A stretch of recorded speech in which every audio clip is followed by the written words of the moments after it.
नमस्कार आणि सुस्वागतम. आविष्कार झूम तर्फे मी सुषमा दळवी तुम्हा सगळ्यांचं खूप स्वागत करते.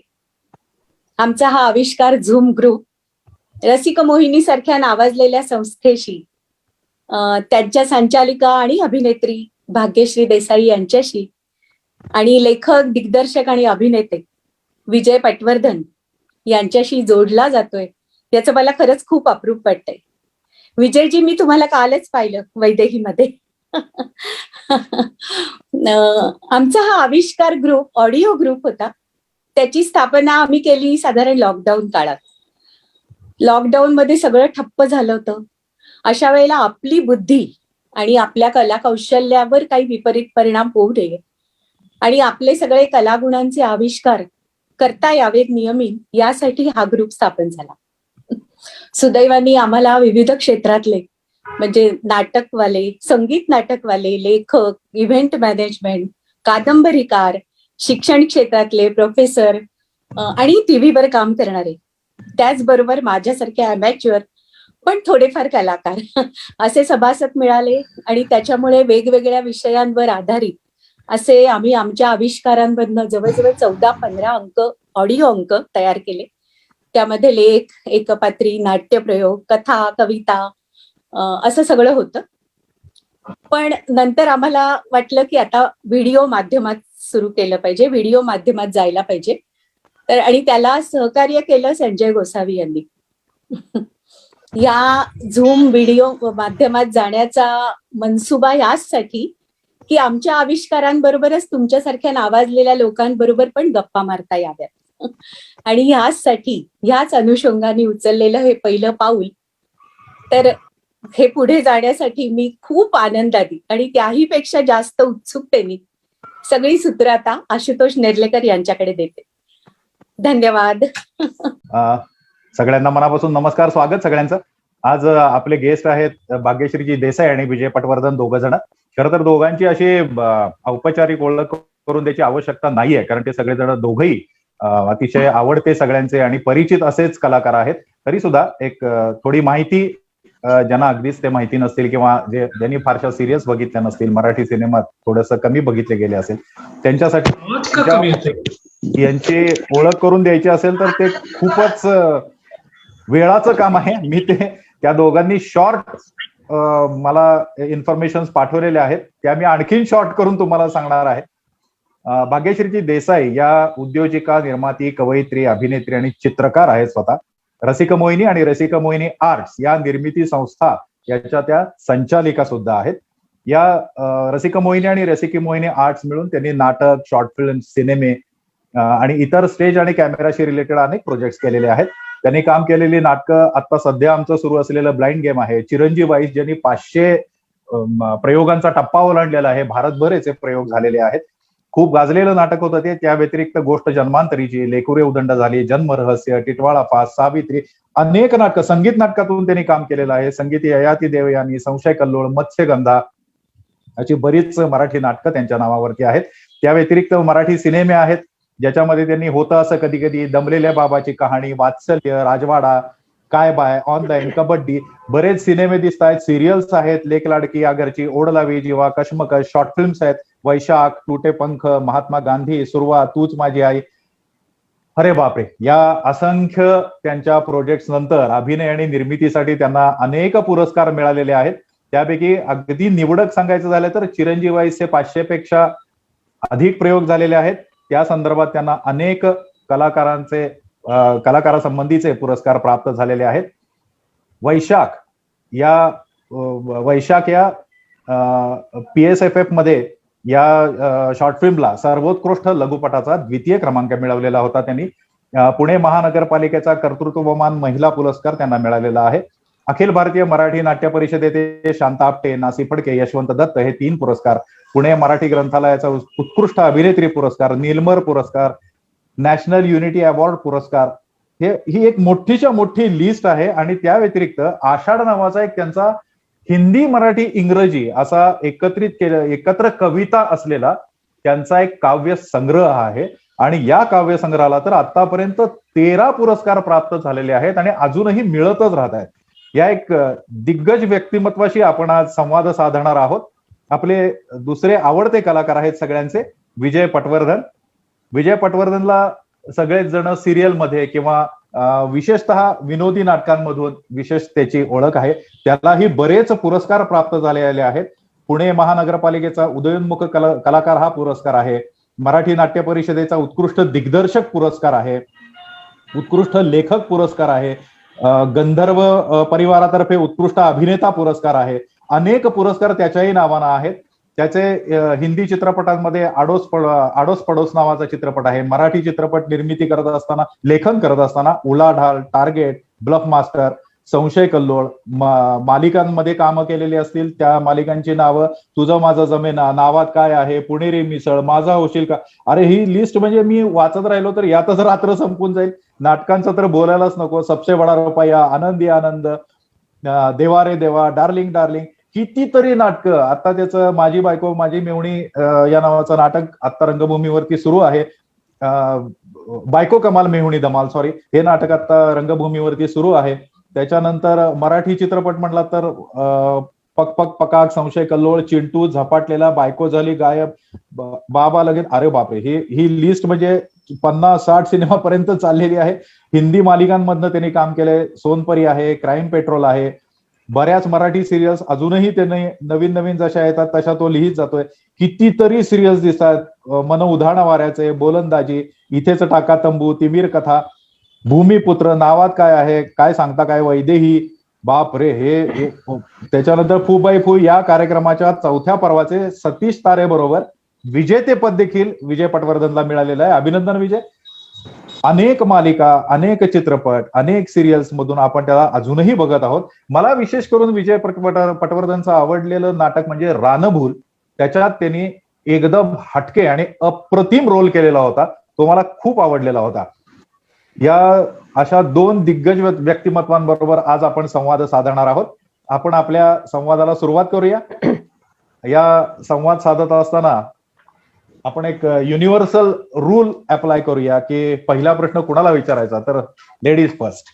या युनिव्हर्सल रूल प्रमाणे आपण पहिला प्रश्न भाग्यश्रीजी देसाईंना विचारूया. मला सांगा, एका उत्तम दर्जेदार कीर्तिवान किशोर पंप्स या कंपनीच्या उच्च पदावर असताना बेभरवशी वाटणारं किंवा इतर लोक म्हणत असलेलं अशा या नाट्य क्षेत्राकडे वळावं असं तुम्हाला का वाटलं? यशाची खात्री होती का? चांगला प्रश्न आहे. त्याचं उत्तरही सोपं नाहीये एवढं, पण मला द्यायला नक्की आवडेल. 2 गोष्टी मी याच्यामध्ये सांगू शकते. पहिलं म्हणजे मला हे सांगायचंय की आज आविष्कार ग्रुपतर्फे हा जो संवाद कार्यक्रम आपण आयोजित केलेला आहे आणि त्याकरता मला आमंत्रित केलं, त्याकरता सुषमाताई दळवी, संजय गोसावीजी, तुम्ही स्वतः, आविष्कारचे सर्व सदस्य आणि फेसबुक लाईव्ह आपण हा आत्ता कार्यक्रम करतोय ते जे बघणारे सर्व प्रेक्षक आहेत, सर्वांना माझा मनापासून नमस्कार आणि उद्याच्या राखी पौर्णिमेकरता खूप खूप शुभेच्छा. मी आता तुमच्या प्रश्नाकडे येते. कसं आहे की माणूस म्हणला की अन्न, वस्त्र, निवारा ह्या 3 मूलभूत गरजा आपल्याला लागतात आणि त्या गरजांची एकदा पूर्तता झाली की मग आपण पुढच्या टप्प्याकडे वळतो. मग त्याच्यामध्ये सेल्फ रेकग्निशन कुठेतरी असेल, आपली सर्जनशीलता असेल, आपलं कला कुठेतरी दाखवण्याची संधी आपल्याला प्राप्त व्हावी अशी एक इच्छा असते. तर माझ्या नशिबाने माझ्या माहेरी आणि माझ्या सासरी दोन्ही ठिकाणी मला अन्न, वस्त्र, निवारा या 3 गोष्टींची चिंता करण्याची गरज नव्हती. त्यामुळे असेल कदाचित पहिल्यापासून मला नाटक आणि अभिनय या गोष्टींची जास्त आवड होती. सिनेमाची फार नव्हती. म्हणजे कॅमेरासमोर येण्याची इच्छा असली तरी आवड मला स्टेज आणि थिएटरची जास्त होती पहिल्यापासून. तर त्या दृष्टीने मी शाळेत असल्यापासूनच काम करत होते आणि त्याच्यानंतर एक टप्पा असा आला की व्यावसायिक नाटक करायचं का काय, म्हणजे त्यावेळेला मग आई म्हणाली की नाही, तू आता आधी लग्न कर आणि लग्नानंतर मग तुला काय असेल ते कर. पण तोपर्यंत मी पोस्ट ग्रॅज्युएशन केलेलं होतं आणि ह्याला पुण्यामध्ये गरवारे कॉलेजमध्ये 11वी 12वीला मी शिकवतही होते. तर पण लग्नानंतर मग लग्न ठरलं तेव्हा असं लक्षात आलं की किशोर पंप्स म्हणजे यांचं मॅन्युफॅक्चरिंग कंपनी आहे. तर तिथे मी घेतलेल्या शिक्षणाचा मग तसा काही उपयोग नव्हता. त्यामुळे मग मी लग्नाच्या अगोदर MBA पण केलं.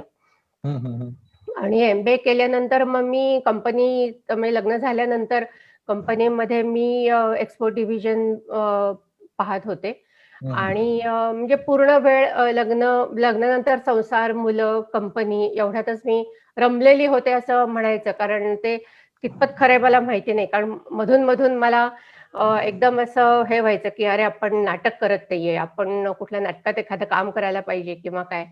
आणि असं होत असतानाच मला अचानकपणे काही नाटकांमध्ये हौशी नाट्यसंस्था होत्या त्या. त्यांनी विचारलं काम करायला. आणि तिथे मग मी म्हटलं करून बघूया. म्हणून मग मी ती नाटकं केली. मला ते आवडलं.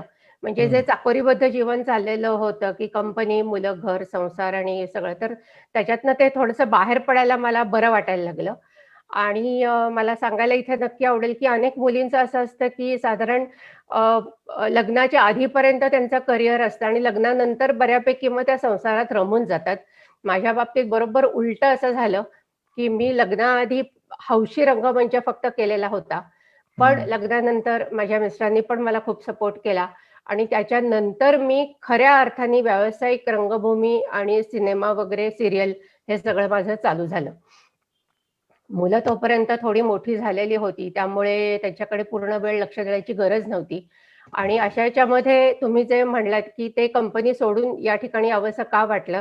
तर त्याचं ते आतून जी आपल्याला इच्छा असते, त्याची कुठेतरी ती पूर्तता होणं गरजेचं असतं आणि ते झाल्याशिवाय आपल्याला चैन पडत नाही. तर त्यामुळे मी नाटकातनं कामं करत होते आणि मग माझ्या असं लक्षात आलं, की ह्याच्यापेक्षा चांगलं प्रोडक्शन मी करू शकीन म्हणजे मी जर हे सगळं हातात घेतलं तर. आणि म्हणून मग मी 2002 साली माझी रसिक मोहिनी ही नाट्यसंस्था, व्यावसायिक नाट्यसंस्था सुरू केली. त्याच्या अंडर आतापर्यंत 7-8 नाटकं पूर्ण व्यावसायिक असलेली मी केलेली आहेत. प्रत्येक वेळेला तुम्ही म्हणतात तसं यशाची खात्री असते का? तर नाही. यशाची खात्री कधीच नसते. पण शेवटी आपली जी एक आंतरिक तळमळ असते, की काहीतरी करून दाखवायची आपली इच्छा असते. त्यावेळेला आपण यशापयशाचा विचार करत नाही. माझ्या बाबतीतही तेच झालं. मी यशाचा त्यावेळेला विचारच केला नाही.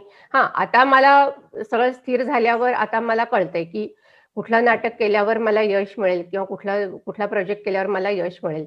पण त्यावेळेला जेव्हा मी सुरू केलं, त्यावेळेला मी हा विचारही केलेला नव्हता. फक्त मला काहीतरी करायचंय या भावनेमधनं मी ते सुरू केलं आणि आज जवळ आता 18-20 वर्ष झाली. ह्याच्यामध्ये मी रुळली आहे बऱ्यापैकी. आता रसिक मोहिनी आणि रसिक मोहिनी आर्ट्स कडून जवळपास 15 प्रोजेक्ट्स आतापर्यंत पूर्ण झालेले आहेत आणि रसिकांचा असाच प्रतिसाद राहिला तर यापुढेही चालू राहील. क्या बात है, क्या बात है. खूपच छान वाटलं तुमच्याकडून ऐकून, की यशाची खात्री त्यावेळेला विचार केला नाही, पण आता या क्षेत्रामध्ये पाऊल तुम्ही रोवल्यानंतर आता मात्र थोडंसं आपण यशाकडे. यश याचा अर्थ काय? तर प्रेक्षकांच्या पसंतीस उतरणं याचा अर्थ यश, असं आपण नाटकाच्या बाबतीत तरी नक्कीच म्हणू शकतो. आणि आता रसिक मोहिनीची जी प्रोडक्शन्स आहेत ती सगळी प्रेक्षक पसंतीला चांगल्या प्रकारे उतरत आहेत. हे मला माहिती आहे, कारण माझं सुदैव असं आहे की मी रसिक मोहिनीचा एक छोटासा का होईना पण हिस्सा आहे. आपण छोटासा नाही, मोठा हिस्सा आहे. विजय पटवर्धनला मला एक प्रश्न विचारायचा होता. विजय आहेस?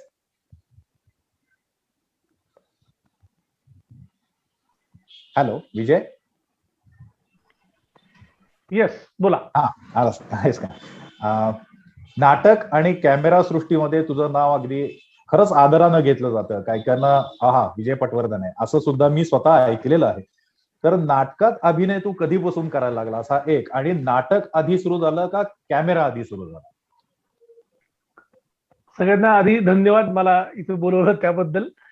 आणि खरं सांगायचं तर मला स्वप्नात पण वाटलं नव्हतं की आपण या क्षेत्रात उडी घेऊ. कारण मी शाळेमध्ये असताना फक्त खेळ करायचो, म्हणजे kho kho, kabaddi, table tennis, cricket या सगळ्या टीम्स मध्ये मी होतो शाळेच्या, आणि क्रिकेटचा कॅप्टनही होतो. त्याच्यानंतर पुढे सुद्धा मी क्रिकेटच खेळत होतो. क्लब ऑफ महाराष्ट्राकडे क्रिकेट खेळत होतो, अंपायरिंग करत होतो. महाराष्ट्र क्रिकेट अंपायर्स असोसिएशनचा मी मेंबर होतो. त्यामुळे पुना लीग, इन्व्हिटेशन लीग ह्या सगळ्यांना मी अंपायरिंग केली. तिथे पैसे कमवत होतो चांगले. त्याच्यानंतर ऑफिशियल स्कोरर म्हणून मी काम केलं. म्हणजे महाराष्ट्राच्या अनेक रणजी मॅचेसना मी स्कोरर म्हणून काम केलं. त्याच्यानंतर एक भारत विरुद्ध झिम्बाब्वे ही आपल्या नेहरू स्टेडियमला मॅच होती. त्याला मी इंटरनॅशनल ऑफिशियल स्कोरर म्हणून काम केलं. म्हणजे त्यावेळेला मला असं वाटतच नव्हतं की मी नाटकात वगैरे येईल. पण मला एक लोकांना हसवायला आवडायचं. काहीतरी एक पंच टाकून काहीतरी हसतात लोक आणि अरे वा आपल्या पंचवरती हसतायत ह्याचं समाधान वाटायचं. पण त्याच्यानंतर त्यावेळेला VHS होत्या. म्हणजे आपण VCR म्हणतो. VCR वरती नाटक बघायचो आपण त्यावेळेला. आणि मी एक शांतीचं कार्ट नावाचं नाटक आणलं. लक्ष्मीकांत बेर्डे, सुधीर जोशी, नयनतारा. आणि ते पहिल्यांदा बघितलं आणि मी वेडा झालो. आणि आता सगळ्यांच्या देखत सांगायला काहीच हरकत नाहीये, मी ती VHS चोरली.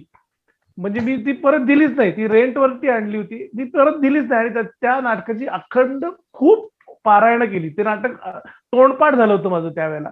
आणि मला असं वाटायला लागलं की आपण ह्याच्यात आता नाटकांमध्ये काम केलं पाहिजे. आपण जर थोडेफार विनोद टाकण्याचा प्रयत्न करतोय, लोक हसतात, तर आपल्याला नाटकात कसं काम मिळेल. तर मी BMCC मध्ये शिकत होतो त्यावेळेला. राजू बावडेकर आणि सुनील देव हे माझे 2 मित्र अजूनही माझ्याबरोबर काम करतात ते. तर ते म्हणले की आपला एक स्पर्धा आहे कॉलेजमध्ये इंटर इयर चक्रव्यूह करंडक म्हणून, तिथे तू काम करशील का. मी संधीच शोधत होतो. मी लगेच हो म्हणलो. ते काम लोकांना आवडलं. त्याच्यानंतर मग फिरोदिया होतं लगेचच.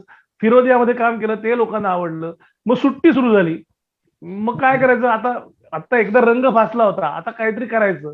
म्हणून मग राजा राणाच्या बालनाट्यांमध्ये काम करायला सुरुवात केली. मग त्यांनीच मला पहिलं व्यावसायिक नाटक दिलं, कुर्यात पुन्हा टिंगलम. त्या नाटकाद्वारे मी पदार्पण केलं. आणि त्याच्यानंतर घरोघरी हीच बॉम्ब हे नाटक केलं, ज्यात शरद तळवळकर होते. त्यांच्यावर काम करताना खूप चांगला अनुभव आला. आणि त्यांनी मला कसं उभं राहायचं, कसे डायलॉग बोलायचे, कसे पंचेस टाकायचे, हे खूप काय काय शिकवलं. आणि त्याच्यानंतर मी काम करायला सुरुवात केली. आणि अशा पद्धतीने आलो. म्हणजे मला काही नव्हतं. आपण कुठे म्हणजे क्रिकेटमध्ये करिअर करायचं असं ठरवत असताना अचानकपणे ह्या फील्डमध्ये आलो. आणि ह्या फील्डमध्ये आता थोडाफार स्थिरस्थावर होतोय. अर्थात त्याला माझ्या बायकोची पण साथ मिळाली. ती आधी नाटकात काम करत होती, पण नंतर मुलगी झाल्यानंतर ती म्हणली की आता मी नाटकात काम नाही करणार, मी घर सांभाळते, तुला काय नाटकात काम करायचं ते कर. तर तिच्यामुळे नाटकात आलो आणि आता हे काम चालू आहे. व्यावसायिक नाटकाची ओपन झाली. आणि आता जवळजवळ 3 सप्टेंबर 1992 पदार्पण केलं. ते अजून चालू आहे. आणि तचबूड सगळ्यांचं प्रेम असल्यामुळे ही नाटकं चालू आहेत. आणि मला सांगायला पण अत्यंत आनंद होतोय की रसिक मोहिनीची 2 नाटकं मी केलीत, टिटवाळा फास्ट आणि चिरंजीवाईस. राईट. क्या बात आहे, क्या बात आहे. विजय, पण मी एक तुला खात्रीनं सांगू शकतो की तू जरी खेळाच्या क्षेत्रात असतास तरी सुद्धा उच्च पदावरतीच गेला असतास. कारण आताच तुझं जसं तुला प्रेक्षकांचं प्रेम मिळतंय तसं तिथे सुद्धा खेळाचे म्हणून जे प्रेक्षक असतात त्यांनी नक्की तुला डोक्यावर घेतलं असतं. कारण ते क्षेत्र सुद्धा तू निश्चित गाजवलं असतं. मला नक्की खात्री आहे त्याची. कारण तुझा केलेला अभ्यास मी स्वतः बघितलेला आहे. काही काही नाटकांच्या संदर्भात आपण दौऱ्यावर जायचो तेव्हा तू एखाद्या पानावरती हा मागे लिहित असायचा काय काय. मी त्याला विचारलं काय करतोय. अरे नाही, ते अमुक एक सिरियलचं लिखाण चाललंय, त्याचा जरासं मी लिहून काढतोय. मग एका तरुण तुर्क म्हाताऱ्यासारखाचा त्यांनी अभ्यास करत होता, ते मी बघत होतो. मुवमेंट्स वगैरे तो आखायचा. हे खूप आखीव रेखीव तुझं असल्यामुळं तू जे करतोस त्याचे परफेक्शन खूप चांगलं येतं. हा माझा स्वतःचा अनुभव आहे. आपण तुझ्याशी संवाद चालू ठेवूचे असं. भाग्यश्रीजी, मला तुम्हाला आता विचारायचं होतं, रसिक मोहिनी असो किंवा रसिक मोहिनी आर्ट्स, प्रोजेक्ट ठरवताना विषय कसा निवडता. म्हणजे विषय देऊन नाटक, शॉर्ट फिल्म लेखकाकडून लिहून घेता का तुमच्या भरपूर वाचनातून एखादा रेडी प्रोजेक्ट सिलेक्ट करता आणि मग त्याच्यात थोडासा फेरफार करण्यासाठी लेखकाची, दिग्दर्शकाची संपर्क करता. कशा पद्धतीनं प्रोजेक्ट निवडता, जरा भाग्यश्री मॅडम सांगा. खरं तर असं आहे की तुम्ही म्हणता त्याप्रमाणे दोन्ही गोष्टी होऊ शकतात. म्हणजे एखादं रेडी प्रोजेक्ट असेल आणि ते लेखकांनी, कारण आता म्हणजे माझ्याकडे भरपूर स्क्रिप्ट आलेली पण असतात, मी वाचतही असते, कोणी सजेस्ट केलं तर लगेच मी ते ऐकायलाही तयार असते. पण बरेचदा असं होतं की रेडी प्रोजेक्ट चांगलं असतं, पण कधी कधी तो लेखक नवीन असतो किंवा त्यांना त्या रंगमंचाच्या मर्यादा अनेकदा माहिती नसतात, म्हणजे एक्झिट एंट्रीज चेंजेसला जो वेळ लागतो किंवा ह्याला, तर त्याचं भान कधी कधी असतं किंवा नसतं. तर ते एक आता अनुभवी निर्माती म्हणून मला पहिल्या त्या गोष्टी बघायला लागतात. स्क्रिप्ट चांगला आहे, कथानक उत्तम आहे, बाकी पात्र आणि हे सगळं ह्या दृष्टीने चांगलं आहे. पण रंगमंचाच्या दृष्टीने जर ते फिजिबल नसेल, तर ते पुन्हा त्याच लेखकाकडनं लिहून घेणं, थोडंसं रिराईट करणं, त्याच्यामध्ये आवश्यक बदल करणं हे गरजेचं असतं. आणि त्यामुळे म्हणजे आता चिरंजीव आईचं आम्ही 5-6 वेळा लिखाण केलं. त्याच्यानंतर चेहरे मुखवटे सारख्या नाटकाचं तुम्हाला आठवत असेल, तुम्ही त्यात काम केलेलं आहे. त्याच्या ते आपण 5-6 वेळा लिहून घेतलं वेगवेगळ्या पद्धतीने. आणि असं काही नसतं की आता रत्नाकर मतकरींसारखा एक म्हणजे प्रथितयश लेखक असेल, वसंत कानेटकरांसारखा प्रथितयश लेखक असेल, त्यांच्याच बरोबर जे नवोदित लेखक असतात, त्यांनाही आपण आपल्यामध्ये सामावून घेतो. त्यांचं जर उत्तम त्यांनी लिखाण केलेलं असेल, तर त्यालाही आपण पाहिजे तेवढा न्याय नक्की देऊ शकतो, प्रोव्हायडेड मी म्हटलं तसं ह्या सगळ्या मर्यादा सांभाळून जर ते लिखाण केलेलं असेल तर. किंवा मग असंही होऊ शकतं की त्याच्यामध्ये म्हणजे एखादा जर्म आपल्याला आवडलेला असतो आणि तो म्हणजे एक्सपांड करणं किंवा ह्या दृष्टीने मग एखादा चांगला लेखक जर मिळाला, तर त्याला गाठून मग त्याच्याकडनं ते लिहून घेणं. अशा दोन्ही पद्धतीने मी म्हटलं तसं होऊ शकतं. आणि फक्त त्याच्यामध्ये एक असं होतं की सिनेमा असेल किंवा सिरियल असेल किंवा शॉर्ट फिल्म असेल, त्याच्यामध्ये ऑन द स्पॉट, आता हे विजय माझ्यापेक्षा जास्त चांगलं सांगू शकेल, ऑन द स्पॉट अनेकदा आपल्याला चेंजेस करावे लागतात. तर त्यामुळे ते चेंजेस करून मग तिथल्या तिथे ऑन द स्पॉट जे होईल ते आपल्याला करावं लागतं. पण सिनेमामध्ये तरी बऱ्यापैकी स्क्रीन प्ले वगैरे जो असतो त्यात सहसा ऐन वेळेला आम्ही बदल नाही करत. Okay okay okay great. पण मी रसिका मोहिनीचं विशेषतः नाटकाच्या बाबतीत बघितलेलं आहे की कुठला ना कुठला तरी एक छोटासा विचार, एक छोटासा संदेश हा प्रेक्षकांना जाताना घेऊन जाता येऊ शकतो, त्याच्यावरती चर्चा करू शकतात. चिरंजीवाई सारखं नाटकाचा प्रयोग झाल्यानंतर 2-2, 3-3 दिवस झाल्यानंतर सुद्धा आपल्याला मेसेज येतात की अहो पण हे असं का झालं, अहो पण हे तसं का नाही होऊ शकलं, अहो असं होऊ शकतं का. म्हणजे ते नाटक लोक डोक्यात घोळवत राहतात. हो, अगदी आणि हा जास्त महत्वाचा मुद्दा आहे की एखादी गोष्ट करमणुकीसाठी जेवढी पाहिजे तेवढीच विचारासाठी सुद्धा पाहिजे. म्हणजे आज मला चिरंजीव आईचं चालेल ना, 1-2 मिनिटं सांगते. बोला बोला बोला. चिरंजीव आईचं त्याच्यामध्ये थीमच अशी आहे की वृद्धत्वाकडे झुकलेले जे लोक असतात की जे एकाकी असतात, की नोकरी धंद्यानिमित्त मुलं परदेशी असतात आणि आई वडील एकटे मागे राहतात. आणि अशा वेळेला त्यांच्यातला एखादा पार्टनर गेल्यानंतर मग तो जो एकाकीपण येतं त्याच्यावरचं हे नाटक आहे. आणि मग लेखकांनी त्याच्या पद्धतीने त्याचं सोल्युशन दिलेलं आहे की तुम्ही म्हणजे अगदी लिव्ह इन असं नाही म्हणणार मी, पण एक मैत्रीसारखं जर तुम्ही नातं ठेवलं एखाद्या स्त्रीने एखाद्या पुरुषाशी किंवा पुरुषाने एखाद्या स्त्रीशी, तर काय बिघडलं, हे चालवून घ्यायला पाहिजे लोकांनी, असा तो एक संदेश त्याच्यामध्ये दिलेला होता. बरं, ह्या नाटकाचं झालं कसं, हे 2005 मध्ये पहिल्यांदा आलं, आज आहे 2021. त्याच्या आजची परिस्थिती आणि 2005 मध्ये आलेलं ते नाटक, त्याच्यात खूप फरक होता. तो विचारच इतका क्रांतिकारी होता त्यावेळेला की नारी समता मंच अशी कुठली तरी एक महिला संघटना, तर त्यांनी बालगंधर्वांवर मोर्चा आणलेला होता की रसिका मोहिनी लोकांना काहीतरी म्हणजे विपरीत गोष्टी शिकवतायत आणि लोकांसमोर काहीतरी वाईट तुम्ही आदर्श ठेवायला लागलाय, तर हे चुकीचं आहे.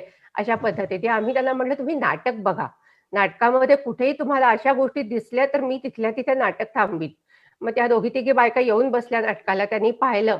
मग त्या म्हणल्या की नाही आम्हाला ऍक्च्युली बाहेरून कळलं तर म्हणून आम्ही म्हणलं असंच काहीतरी असणार म्हणून आम्ही आलो, पण तुम्ही करताय ते चांगलं आहे, त्याच्यामध्ये गैर काही नाहीये. म्हणजे असेही अनुभव तेव्हा आलेले आहेत त्याच्यामध्ये. पण ठीक आहे, शेवटी म्हणजे मी म्हणलं तसं ते अनुभव असतात, त्यातनंच आपण शिकत जातो. करेक्ट. आज खरंच खूप छान वाटतंय की विजय पटवर्धन हा प्रेक्षकांचा अतिशय आवडता आणि अत्यंत आपल्या सर्व्हिसमध्ये किंवा आपल्या आयुष्यामध्ये थोडासा कंटाळा आलेला किंवा खूप गंभीर गोष्टी झालेल्या, असं असताना विजय पटवर्धनची नाटकातून बघणारा प्रेक्षक त्याच्यावरती किती खुश होऊन येतो हे मी बघितलेलं आहे. असा एक लोकांसाठी काम करणारा एक चांगला कलाकार आपल्या बरोबर आहे. आणि याच लोकांना की आपण आयुष्यामध्ये वागत असताना कशा प्रकारे आपण वागणूक आपली बदलू शकतो, कशा प्रकारे सुधारणा करू शकतो, असा छान संदेश देणाऱ्या रसिकमोहिनी संस्थेच्या संचालिका भाग्यश्री देसाई असे 2 कलाकार आपल्या समोर आहेत. आज खरंच खूप छान एक संवाद आपल्याशी चाललेला आहे. विजय, मला तुला पुढचा प्रश्न विचारायचा होता. अभिनेता ते दिग्दर्शक आणि दिग्दर्शक ते लेखक आणि लेखक ते कॅमेरा, हा प्रवास कसा काय करावासा वाटला, कसा झाला, काय म्हणजे काही राहिलंच नाही ना आता याच्यामध्ये. त्यामुळे कसं काय झालं तू विजय पटवर्धन, द विजय पटवर्धन कसा डेव्हलप झाला हे मला पाहिजे थोडं. अपघात तो सुद्धा एक अपघात. सुरेख म्हणजे अपघात. ज्या वेळेला आम्ही कॉलेजमध्ये एकांकिका करत होतो, पुरुषोत्तम म्हणा, फिरोदिया म्हणा, त्यावेळेला बजेट थोडंसं कमी असायचं. कॉमर्स कॉलेज म्हटल्यानंतर थोडंसं बजेट कमी असायचं. तर आणि नवीन लेखक कोणीतरी पाहिजे, चांगली एक कथा पाहिजे. मग आता कोण लेखक मिळेल आपल्याला जे कमी पैशामध्ये काहीतरी करेल. तर मला लोकांनी असं म्हटलं की अरे तू काहीतरी बहुतेक लिहू शकशील, आम्हाला असं वाटतंय ती काय बडबड करतोस इतर वेळेला गप्पा मारताना, ते सगळे एकत्रित जोक एकत्र करून आपण एक विनोदी नाटक करूया, तू नक्की करशील. म्हणून त्यांनी अक्षरशः एका माझा मित्र आहे त्याच्या फ्लॅटमध्ये एका बेडरूम मध्ये मला कोंडून ठेवलं आणि सांगितलं तू आता लिहायला सुरुवात कर. एक सीन झाला की दार वाजवायचं, तो सीन बाहेर असा दाराच्या फटीत खाली पाठवायचा वाचण्यासाठी. आणि तो आम्हाला आवडला की मग आम्ही सांगू की हा ओके पुढचा सीन लिही. आणि लिटरली मी त्या पद्धतीने एक फिरोदियाचं नाटक होतं ऑल द घोस्ट नावाचं, मी तसं एक सीन झाला की दार वाजवायचो त्या फटीतनं नाटक तो प्रवेश पाठवायचो, मग ते वाचायचे आणि म्हणजे हा ओके थोडंसं चेंजेस करायला लागतील ते बसवताना करूयात आपण. मग दुसरा सीन असं अख्खं नाटक दिवसभरात मी लिहिलं. ते मग परत एकदा वाचलं आणि मग आता कोण बसवणार हे नाटक. म्हटलं आता मला डोळ्यासमोर दिसतंय मी लिहिताना काय झालं होतं ते, तर मी बसवू का? हा तूच बसव, चालेल चालेल बसव. मग बरंच झालं ते. पद्धतीने दिग्दर्शक झालो. आणि आश्चर्याची गोष्ट म्हणजे तोपर्यंत म्हणजे आमच्या आधी एक 4-5 वर्षापूर्वी फिरोदिया करंडक बीएमसीसी कडे आला होता. त्याच्यानंतर काहीच मिळालं नव्हतं फिरोदिया करंडकचं. पण ते ऑल द घोस्ट जे नाटक केलं आम्ही, तर त्याला फिरोदिया करंडकचं दुसरं प्राइज मिळालं, दुसरा क्रमांक मिळाला. मला लेखनाचं प्राइज मिळालं आणि अनेक तशी अजून कलाकारांना पण प्राइज मिळाली, अशी भरपूर प्राइजेस मिळाली. आणि मग तेव्हापासून अरे चला लेखक विजय पटवर्धन, दिग्दर्शक विजय पटवर्धन, काम पण विजय पटवर्धन करणार असं ठरून गेलं ते. त्याच्यानंतर मग त्याच्या पुढच्या वर्षी पुरुषोत्तम करंडकला काय करायचं असा विचार चालला होता. आणि त्यावेळेला आपल्याकडे सोहम करंडक नावाचा एक एकांकिका स्पर्धा होती आणि त्यावेळेला खूप प्रॉब्लेम झाले होते. त्यावेळेला काळं फासणं वगैरे असं काय काय गोष्टी झाल्या होत्या.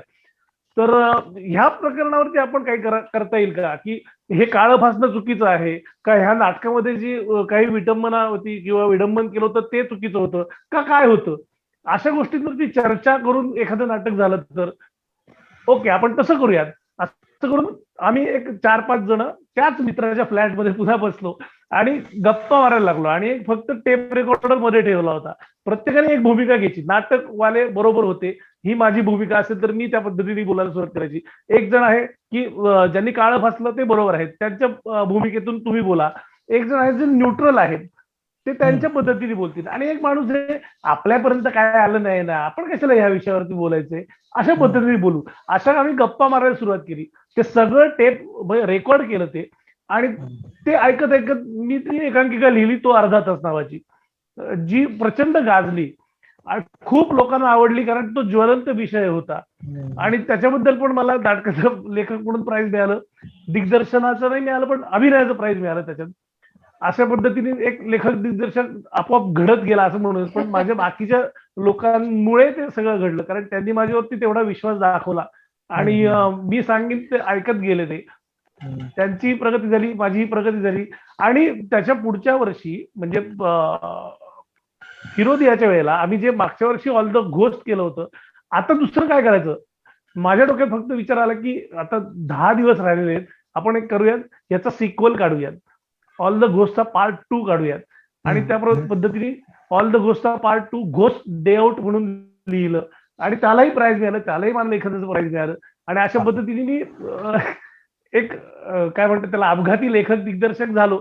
पण मजा आली. हे सगळं करत असताना लोकांना आपण हसवतोय, त्यांना टेन्शन दूर करतोय आणि त्यांना टेन्शनचा विसर पडतोय हे लक्षात देत होतं आणि ते एन्जॉय करत होतो. आणि अशा पद्धतीने मग कमर्शियल नाटकांमध्ये सबसे बडा रुपया, आनंदी आनंद ही नाटकं लिहिली, दिग्दर्शित केली आणि ती सुद्धा लोकांना आवडली. मला अजूनही म्हणजे लोक विचारतात, अरे आनंदी आनंद का बंद केले, ते चालू करा. अरे सबसे बडा रुपया, मला वाटतं आशुतोष नेर्लेकरनीच 2017 साली नाही, मला सबसे बडा रुपया पाहिजे, तुम्ही ओपन करा परत असं करून टीमला कामाला लावलेलं होतं.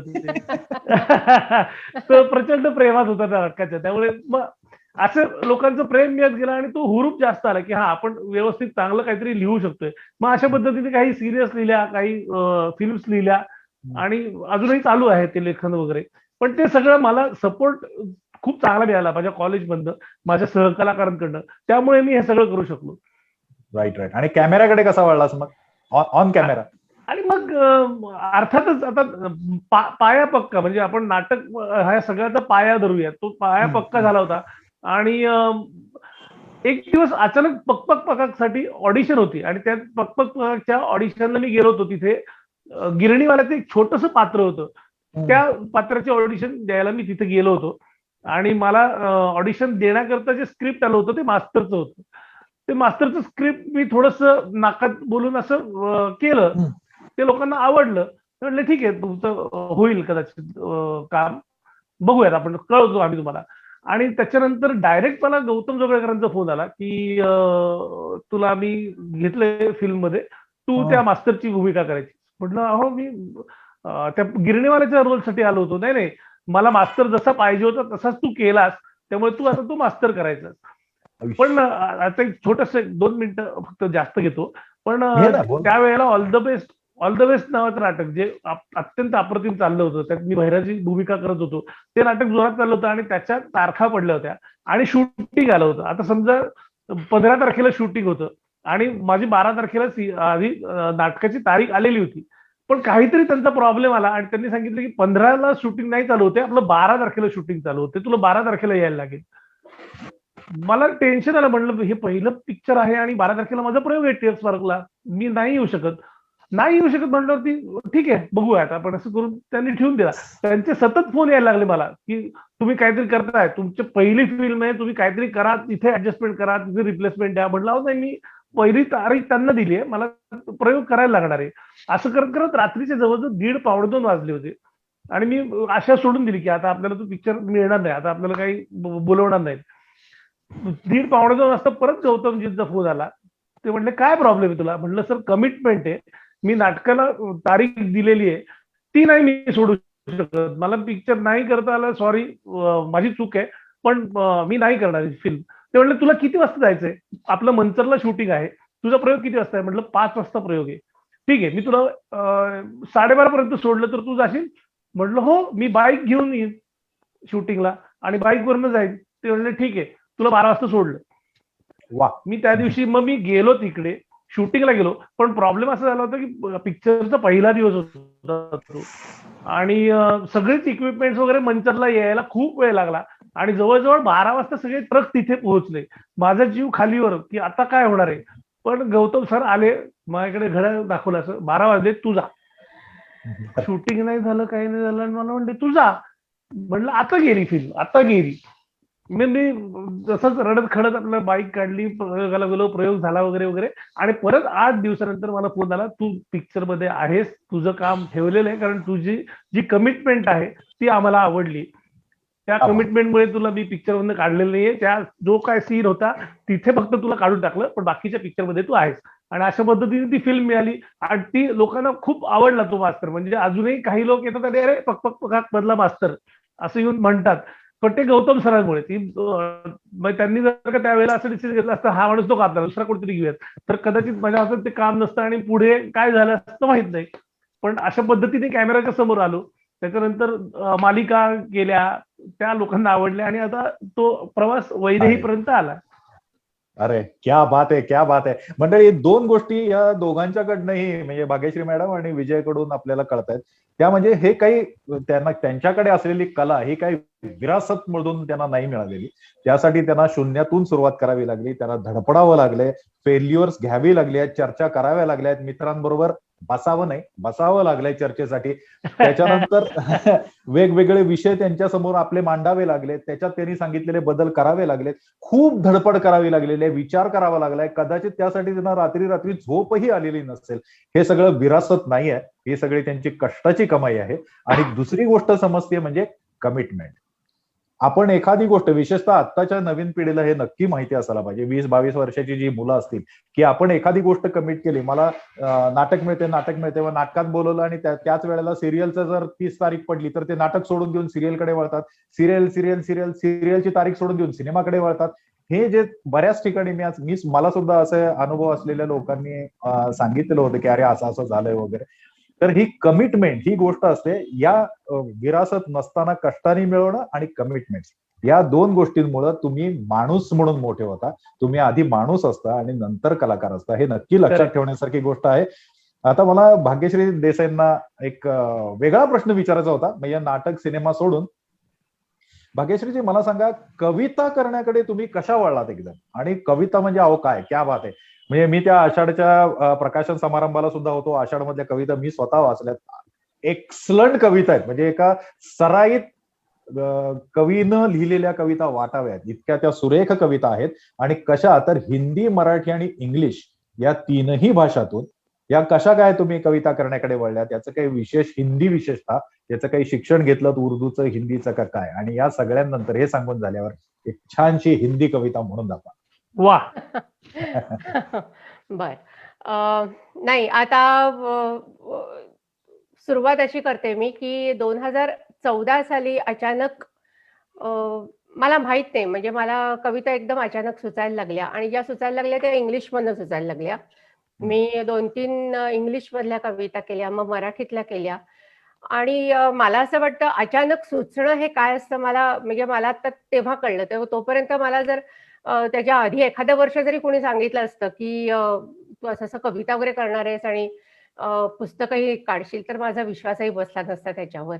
पण वर्ड्सवर्थचं एक सुरेख कवितेविषयी तो म्हणतो की poetry is a spontaneous overflow of powerful feelings. तर तसं कुठेतरी झालं की म्हणजे आतापर्यंत आपण जे घेतलेले अनुभव असतात, आपल्याला आलेले अनुभव असतात, किंवा आपण जे काही निरीक्षण बाहेर करत असतो, तर त्याच्या अनुषंगाने आपल्या मनामध्ये ते सगळे अनुभव कुठेतरी झिरपत असतात.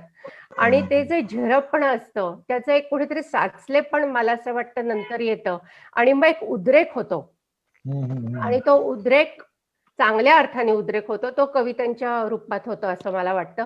कारण माझ्या कविता सगळ्या म्हणजे काय म्हणतात, सगळे विषय त्याच्यामध्ये आहेत.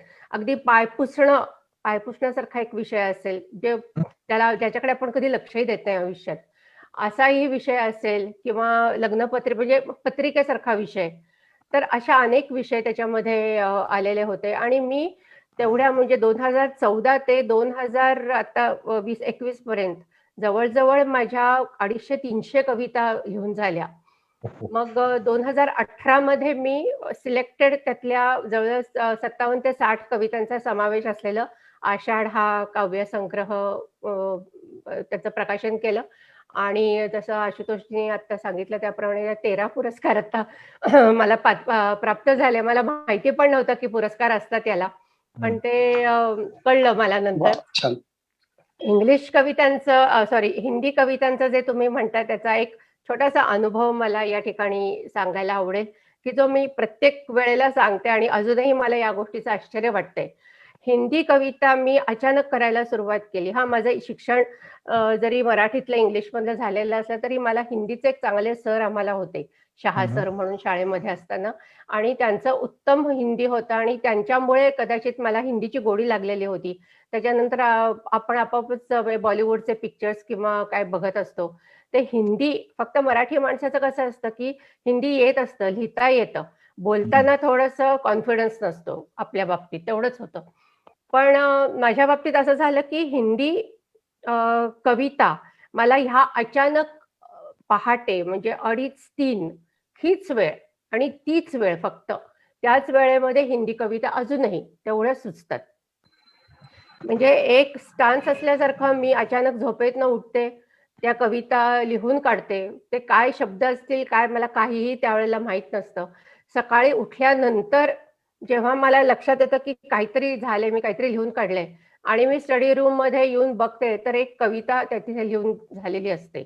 बरं त्याच्यामध्ये अनेक उर्दू शब्द असतात.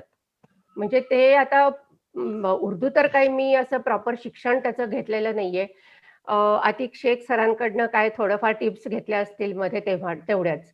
पण कुठलंही शिक्षण नसताना उर्दू आणि हिंदी मिश्रित ह्या कविता माझ्याकडनं लिहिल्या जातात असं मी म्हणेन. मी लिहिलेल्या नाहीत अजूनही. 2:30-3 ह्याच वेळेमध्ये मी त्या लिहिते आणि त्याचं कारण मला अजूनही कळलेलं नाहीये. मी बऱ्याच लोकांना ते विचारायचाही प्रयत्न केला. वेगवेगळी उत्तरं मिळतायत. पण ठीक आहे, जे काही आहे ते चांगलं आहे. फक्त भीतीदायक नसावं एवढीच माझी इच्छा आहे. पण आणि आता ॲक्चुअली आषाढची पहिली आवृत्ती संपलेली आहे. लॉकडाऊनच्या जस्ट आधी म्हणजे 19 डिसेंबरच्या 19लाच पहिली आवृत्ती संपली. दुसरी आवृत्तीची तयारी होती आणि लॉकडाऊन सुरू झाला. त्यामुळे मला पुढे काही करता आलं नाही आणि बघू आता पुढे योग असेल त्यावेळेला तयारी तर सगळी झालेली आहे. ती झाली की दुसरी आवृत्ती पण माझी काढायची इच्छा आहे. क्या बात आहे. त्याच्यामध्ये काही नवीन कवितांचाही माझा समावेश असेल. तर आता मी एक आपल्याकरता हिंदी रचना छोटीशी वाचून दाखवते. ही पण अशीच पहाटे लिहिली गेलेली आहे.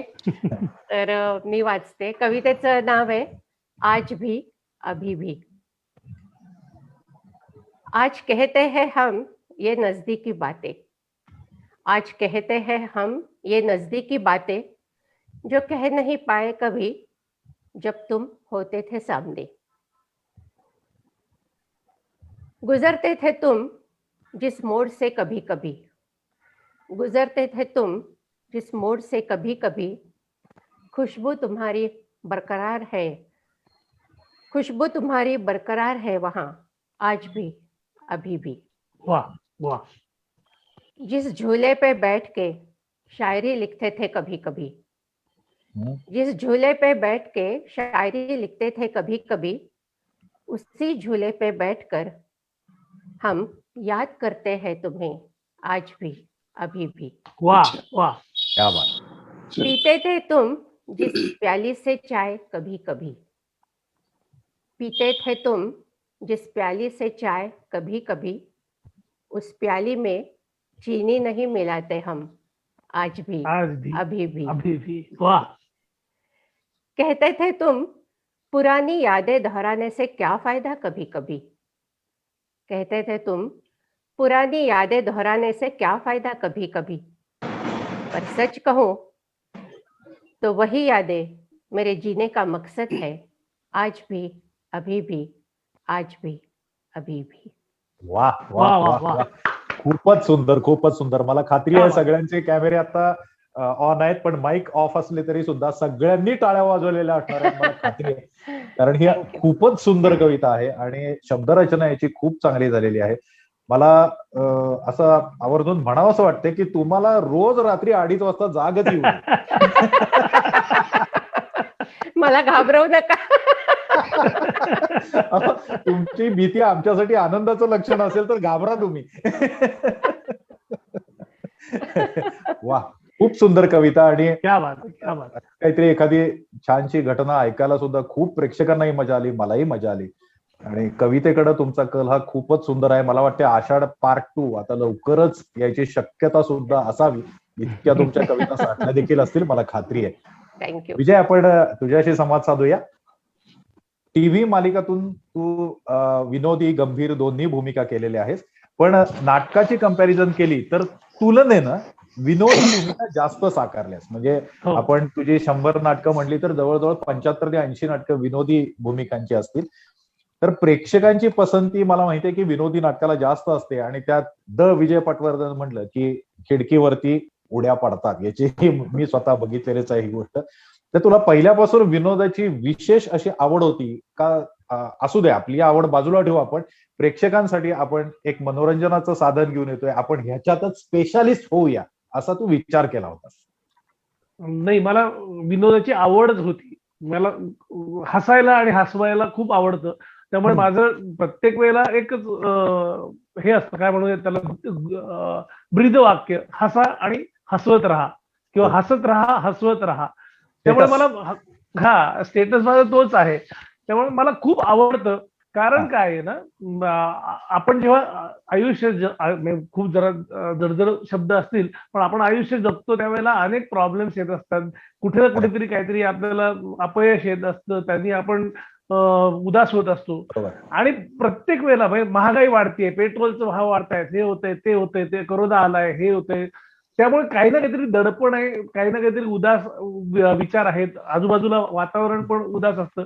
2 मिनिटं जर माणसाला हसायला मिळालं आणि तो माणूस खळखळून हसला, तर त्याला पुढच्या प्रॉब्लेम वरती सोल्युशन काढायला नक्की काहीतरी मार्ग मिळतो असं मला वाटतं.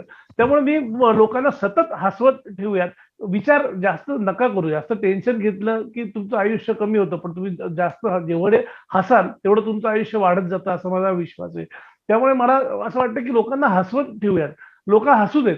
म्हणून मी ठरवलं की आपण नाटकात काम केलं तरी विनोदी नाटकात जास्त काम करूयात.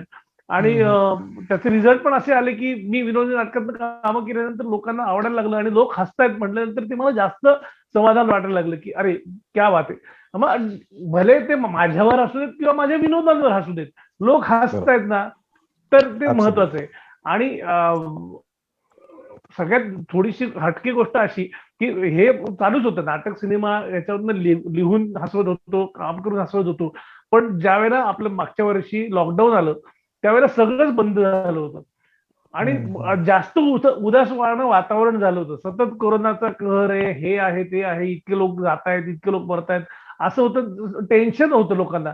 त्यामुळे मी आणि वृषालीने विचार केला की प्रत्येक वेळेला का टेन्शन द्यायचं लोकांना ते सगळ्याचा विचार बाजूला ठेवून 2 मिनिटं हसवूयात.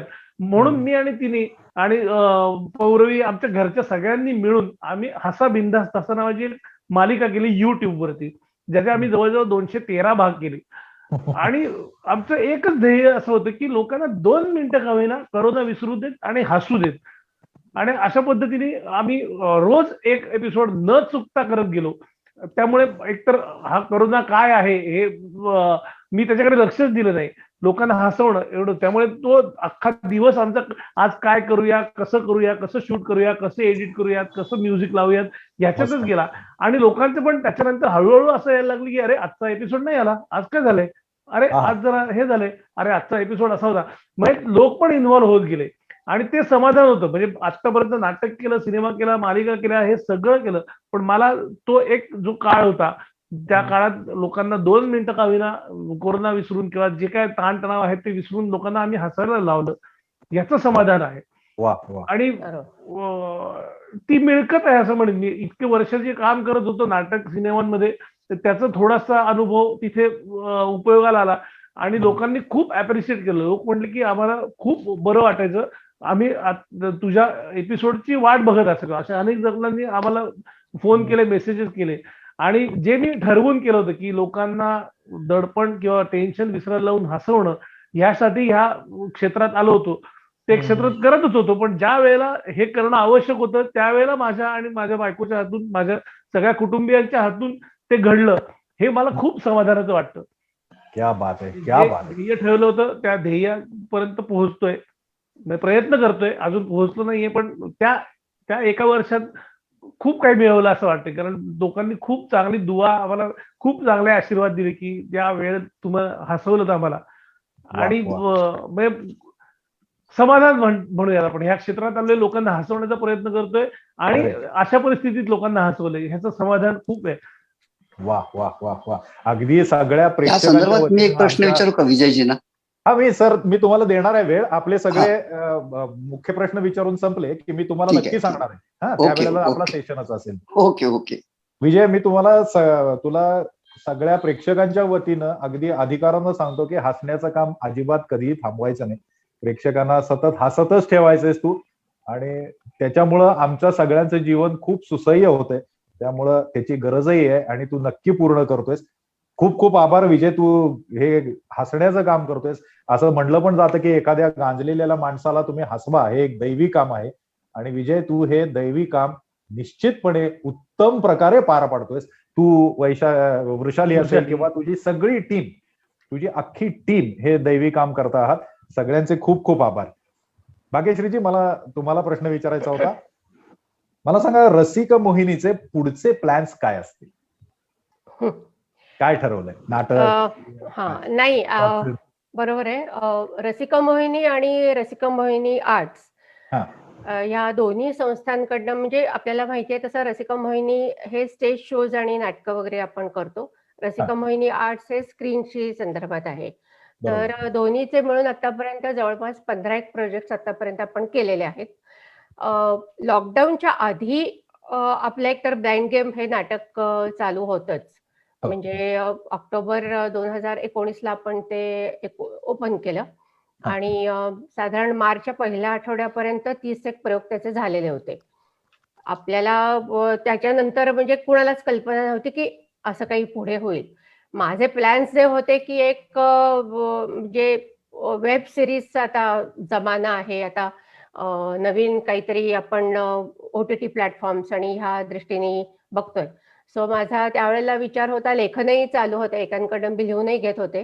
OTT प्लॅटफॉर्म्स करता वेब सिरीज करता लिखाण झालेलं होतं. त्यानंतर एका नाटकाबद्दल वेगळी बोलणी तेव्हा चालू होती एका लेखकाबरोबर. आणि त्याच्यानंतर मग हे लॉकडाऊनच्या ह्याच्यामध्ये सगळं पूर्ण खरं तर ठप्प झालं. आणि आता असं झालंय की नवीन नाटक करायचं तर पुन्हा आपल्या लॉकडाऊनचं आपल्याला माहिती नाहीये. म्हणजे आता सुद्धा थिएटर्स अजून ओपन झालेली नाहीयेत. कधी होतील आता माहिती नाहीये. त्याच्यानंतर परत सुरू होऊन, जसं मागच्या वेळेला झालं की पहिला लॉकडाऊन झाला, 3-4 महिने जेमतेम थिएटर्स ओपन झाले की आणि परत बंद झाली. त्यामुळे ही अनिश्चितता असल्यामुळे नाटक आता लगेच करावं का जरा थांबावं अशा विचारांमध्ये आम्ही आहोत. त्याचप्रमाणे वेब सिरीजचं सुद्धा आत्ता थोडंसं पुढे गेलंय, कारण ते काही अडचणी त्याच्यामध्ये लॉकडाऊनच्या संदर्भामध्ये आल्या. शूटिंग आणि आम्ही सुरू करणार होतो, पण ते त्यांच्या नियमामध्ये ते बसत नसल्यामुळे ते आम्हाला तेव्हाच थांबायला लागलं. पण येस, पुढच्या काळामध्ये जरा हे सगळं स्थिरस्थावर झालं की जसं आतापर्यंत रसिक मोहिनी आर्ट्सनी नाटकं, सिनेमा, सिरियल, सिरीज आपण केलेल्या आहेत, त्याच पद्धतीने आपण प्रेक्षकांना चांगलं नवीन काहीतरी देण्याचा आमचा नक्की प्रयत्न असेल. त्यामुळे नाटक आणि वेब सिरीज ह्या दोन्हीकडे माझं लक्ष आहे. फक्त हे मी हा काळ थोडासा सरण्याची वाट बघतेय. तो एकदा सरला की बऱ्याच काही नवीन गोष्टी डोक्यात आहेत, ते साकारता येतील अशी आशा आहे. वा वा. म्हणजे या काळामध्ये आपण त्याचं चांगलं रसिक मोहिनी आणि रसिक मोहिनी आर्ट्स या दोन्ही संस्था छानपैकी प्लॅनिंग करून ठेवतात. आणि जसा हा कोरोनाचा किंवा क्वारंटाईनचा असलेला सगळा हा काळ संपतोय, त्याच्यानंतर ते प्रत्यक्ष अंमलात येण्याला सुरुवात होईल. जसं मी मगाशी विजयला अधिकाऱ्यांनी सांगितलं प्रेक्षकांच्या वतीने की तू असंच नक्की हसवत राहा, तसं रसिक मोहिनी आणि रसिक मोहिनी आर्ट्सला सुद्धा मी अधिकाऱ्यांना प्रेक्षकांच्या वतीनं सांगतोय की तुम्ही सुद्धा असंच प्रेक्षकांचं मनोरंजन हे नक्की करत राहायचं आहे. आणि छान संदेशात्मक असलेली छान हलकी फुलकी नाटकं सुद्धा तुमच्याकडून आम्हाला अपेक्षित आहेत. अगदी त्याचं स्वागतच होईल नक्की. विजय, आजच्या प्रश्नावरीतला शेवटचा प्रश्न विजय तुला विचारतोय मी, आणि हा एक वेगळाच प्रश्न आहे मंडळी. हा प्रश्न कुठल्याही नाटकाशी, सिनेमाशी किंवा विजयच्या मीडियामध्ये असलेल्या कुठल्याही कलाकार म्हणून असलेल्या कुठल्याही कामाशी रिलेटेड नाही आहे. विजयची आता तुम्हाला एक नवीनच ओळख या प्रश्नानंतर होईल. विजय, मला सांग, सगळ्यात पहिल्यांदा कलाकार कार्यकर्ता या पुरस्काराबद्दल विजय तुझं मनापासून अभिनंदन. हा एक वेगळाच पुरस्कार सुद्धा तुला आता नुकताच मिळालेला आहे. आणि मला सांग, विजय पटवर्धन फाउंडेशन हे कशासाठी स्थापन केलंय याच्याबद्दल मला टोटल थोडी माहिती द्या. काय आहे? मी जे मगाशी म्हणालो की मागच्या वर्षी लॉकडाऊन लागला त्यावेळेला आम्ही हसा बिंदास हसा नावाची मालिका केली. तर त्यावेळेला अनेक पडद्यामागच्या कलाकारांचे हाल बघत होतो मी. ते बघवत नव्हते, म्हणजे आपल्या बरोबर काम करणारे आहेत आणि हातावर पोट असल्यामुळे खूप अडचणीत होते सगळेजण. तर मी विचार केला की यांना कशा पद्धतीने काहीतरी आधार देता येईल, मदत करता येईल. तर त्या हसा बिंदास्त हसा याच्या एका एपिसोडमध्ये आम्ही त्या पडद्यामागच्या कलाकारांची व्यथा मांडली आणि रसिक प्रेक्षकांना हात जोडून आवाहन केलं की तुमच्या परीने तुम्ही मदत करा, आम्ही ती मदत पडद्यामागच्या कलाकारांपर्यंत पोहोचू. आणि सांगायला खूप आनंद होतो की अनेक लोकांनी आम्हाला मदत पोहोचवली की हे जे काम तुम्ही करताय ते चांगलं करताय. पडद्यामागच्या कलाकारांच्या व्यथा आम्हाला पण कळतायत आणि तुमच्या ह्या मालिकेमधून सुद्धा आम्हाला कळल्यात. आणि त्यांनी मदत पाठवली आणि ती मदत त्यावेळेला आम्ही एक 60-70 पडद्यामागच्या कलाकारांना मदत केली. म्हटलं आता स्थिरस्थावर झाले सगळं, 3 महिने सगळं नाटक परत चालू झालं, सगळं चालू झालं. पण दुसरा लॉकडाऊन आला आणि परिस्थिती फारच गंभीर झाली होती. आता काय करायचं, म्हणजे मी समोर बघत होतो की लोक अक्षरशः आता पुढे आपलं काय भवितव्य आहे यांनी निराश झाले होते. तेव्हा मला वृषाली म्हटली की अरे आपण मागच्या वेळेला एक आवाहन केलं होतं, लोकांनी आपल्याला मदत केली होती, आपण एकदा परत तसं करून बघूयात ना, आपल्या परीने काहीतरी मदत आपण. कारण तू त्या कलाकारांबरोबर काम करतोय, त्यांना बरोबर घेऊन जायचंय, कारण ते तुझ्याबरोबर असल्यामुळे तू आत्ता उभा आहेस. नाटकात जे काम करतोस ते पडद्यामागच्या कलाकारांमुळे काम करतोस, किंवा छोटे मोठे जे भूमिका करतात त्यांचा सपोर्ट असतो, त्या सहकलाकारांचा सपोर्ट असतो, त्यामुळे तुम्ही जे प्रमुख भूमिका करता ते उठून दिसतात किंवा नाटक फुलतं. तर आपण असं करूयात की पुन्हा एकदा आवाहन करूयात सोशल मीडियाकडून आणि बघूयात मदत मिळते का. आम्ही पुन्हा एकदा एक पोस्ट टाकली की असे प्रॉब्लेम झालेले आहेत, ज्यांना मदत करावीशी वाटते त्यांनी आम्हाला संपर्क साधावा. सांगायला खरंच आत्ता आनंद वाटतोय की खूप जणांनी आम्हाला त्या पद्धतीने मदत केली, आमच्यापर्यंत मदत पोहोचवली आणि 250 ते 300 कलाकारांना आम्ही ती मदत पोहोचवली आणि त्यांना थोडासा मैत्रीचा हात दिला. त्यांच्या चेहऱ्यावरचं जे समाधानाचं हास्य होतं ते बघून खरंच आनंद अश्रू डोळ्यात आले. पण म्हणलं मग आपण पुण्यापर्यंतच का थांबायचं, आपण एक फाउंडेशन करूयात की कलाकारांना, फक्त पडद्यामागच्या कलाकारांना नाही तर छोटे मोठ्या जे भूमिका करतायत त्यांना सुद्धा. कारण काय होतं, ते छोटे मोठे भूमिका करतात, लोकांना वाटतं हे कलाकार आहेत यांना काय प्रॉब्लेम आहे, पण त्यांना तो छोटी भूमिका केल्यामुळे त्यांना जेवढे पैसे मिळतात ते खूप कमी असतात. तो कलाकार मोठा असतो, पण प्रॉब्लेम असतात की इन्कमचा. मग अशा लोकांना आपण मदत करू. अशा पद्धतीने आम्ही फक्त पुण्यातच नाही तर 32 शिराळा, जिथे लोककलावंत आहेत, सगळे सोंगाडे आहेत, नर्तकी आहेत, लावणी नाचणाऱ्या किंवा गाणाऱ्या आहेत, गारुडी आहेत, भारुड करणारे आहेत, कीर्तनकार आहेत, भजनी मंडळ आहेत, असे सगळे 32 शिराळामध्ये वाई, वीर, नंतर तळेगाव, कामशेत, अशा सगळ्या ठिकाणी आम्ही तिथे जाऊन त्या कलाकारांची परिस्थिती बघून आम्ही लोकांना सतत आम्ही मदत करतोय. आम्ही मोठेपणा काही करत नाही, मैत्रीचा हात देतोय. हे दुर्दैव आहे, पण कोणतरी काहीतरी एक पाऊल उचललं पाहिजे. आम्ही ते पाऊल उचलतो. आणि आपल्याला लहानपणी सांगितलं होतं की उजव्या हाताने मदत केली तर ते डाव्या हाताला पण कळता कामा नये. पण काही काही गोष्टी अशा असतात की त्याचा गाजावाजा करावा लागतो. गाजावाजा केला, लोकांना कळलं की हा माणूस काहीतरी मदत करतोय आणि चांगल्या लोकांपर्यंत, ज्यांना गरज आहे त्या लोकांपर्यंत ती मदत पोहोचतेय, हे लोकांना कळावं याच्याकरता आम्ही फेसबुकवरती आम्ही आज हे केलंय ते केलं हे मुद्दामून सांगत होतो. याच्यात कुठलाही बडेजाव, गर्व, अभिमान काहीही नाहीये. मला अत्यंत दुःख होते कारण माझे सहकलाकार आहेत आणि त्यांनाही मदत करण्याची वेळ आली आहे. पण हे केल्यामुळे अनेक लोक पाठीशी उभे राहिले आणि त्यामुळे आज विजय पटवर्धन फाउंडेशन काम करते आणि ते काम काय करते ते लोकांच्या समोर येत आहे. म्हणजे औषधोपचार असू देत, म्हणजे डायबिटीस, बीपी ह्याच्या गोळ्या ज्या महाग असतात त्या गोळ्या देणं झालं, दातावरती उपचार असतील ते, दंतचिकित्सक आहेत आपले, इथं पण एक योगायोग म्हणूयात आपण, ही जी ब्लड प्रेशर किंवा याची सगळ्याची औषधं आहेत ही आपल्याला डॉक्टर समीर मोने हे देतात. जेनेटिक औषधं असतात ती सगळी आणि खूप कमी दरात आपल्याला देतात, फाउंडेशन तर्फे पण देतात. दुसरे जे डेंटिस्ट आहेत ते समीर डोलारे, हे अत्यंत कमी दरामध्ये दातांचे उपचार करतात सगळे.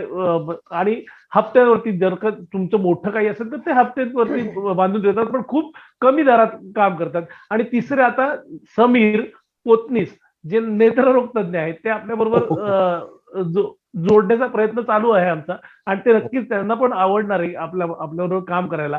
तर असे 3 समीर आमच्या बरोबर आले आणि ते काम चालू झालं.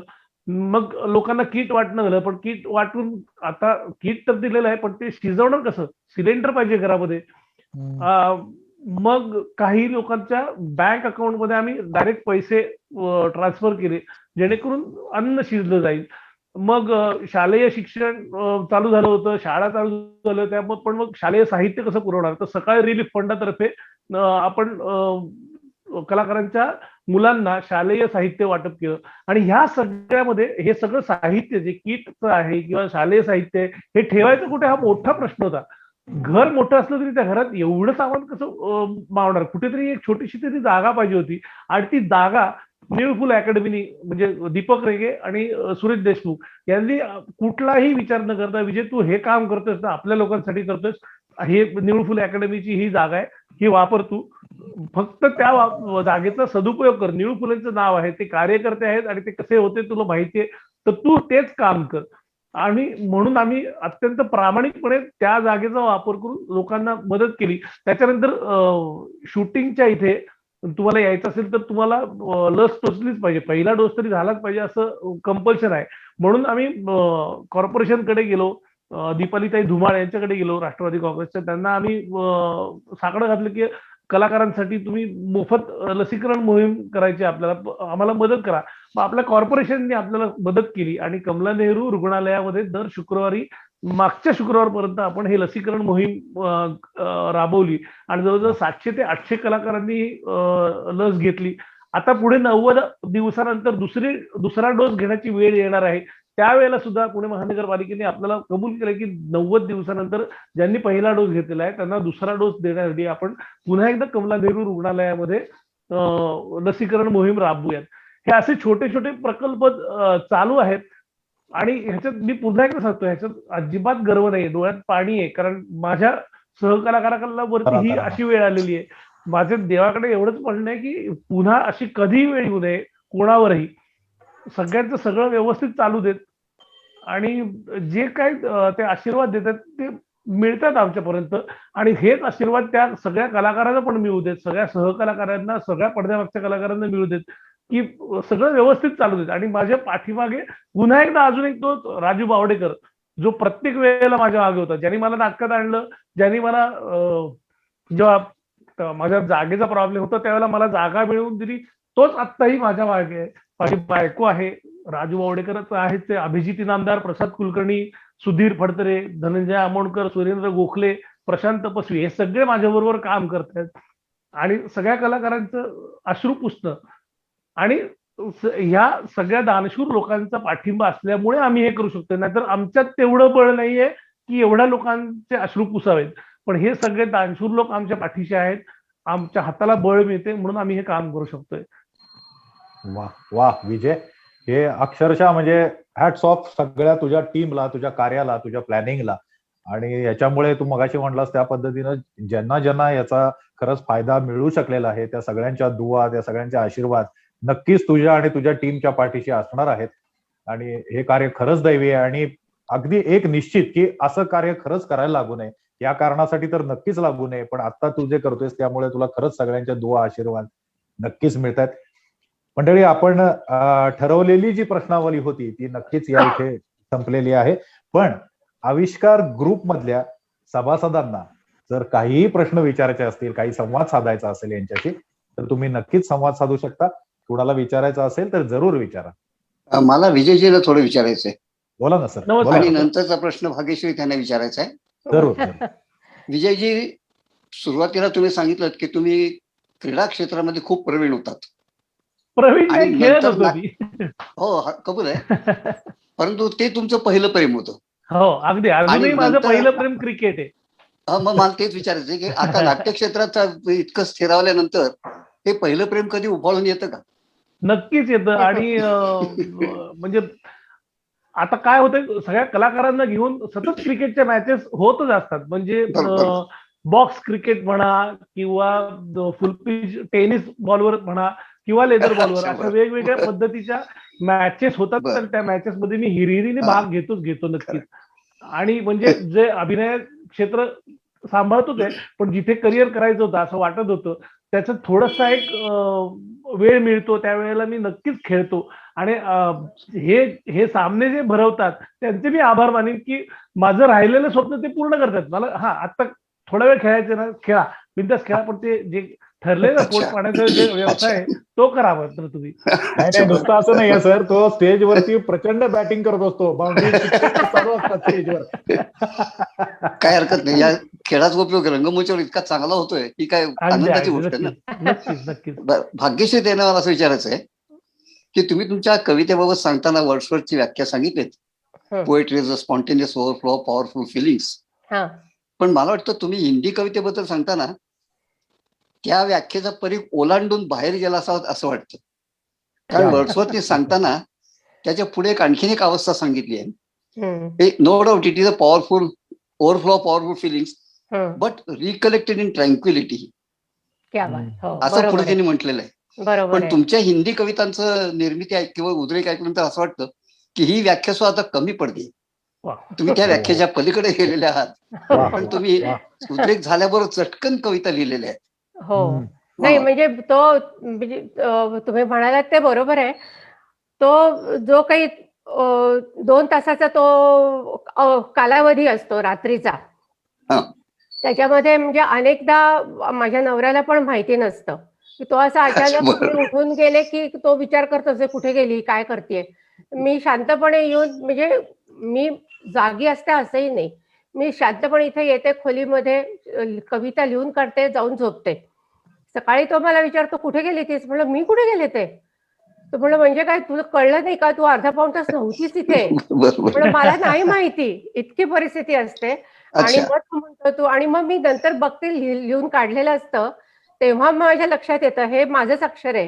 हे मीच लिहिलेलं आहे. म्हणजे कधी झालं? अच्छा. आणि मग त्याच्यानंतर मग 1-2दा पाळत ठेवली त्यांनी काय करते नक्की. बरोबर. तेव्हा त्याच्या लक्षात आलं की मी इथे खोलीमध्ये येऊन कविता लिहिते आणि मग अच्छा. परत जाऊन झोपते. अरे वा. कवितांच्या देशात जाऊन येतात. हो, हा, हा, हा. क्या अक्षरशः. बात आहे, क्या म्हणजे बात आहे. तेच म्हणजे तुमच्या यांनी ही दुसरी सवत फार प्रेमाने स्वीकारली तर नाही का? वा वा सवत वा. सवत म्हणताय आणि पण ती हो, सवत कारण माझी ती लाडकी वेळच आहे. इतकी विचित्र आहे सवत कविता माझी लाडकी. निर्मितीची. दोन्ही लाडक्या झाल्या. दोन्ही क्या लाडक्या झाल्या. चांगली गोष्ट. Very good, very good. Thank you. so thank you. अजून कोणालाही काही प्रश्न विचारायचे असतील नाटकाच्या संदर्भात, संस्थांच्या संदर्भात, विजयच्या कामाच्या संदर्भात, सामाजिक कार्याच्या, तर जरूर विचारा. आपापले माईक्स ऑन करा आणि अगदी जरूर विचारा. आहे कोणी विचारणार आहे?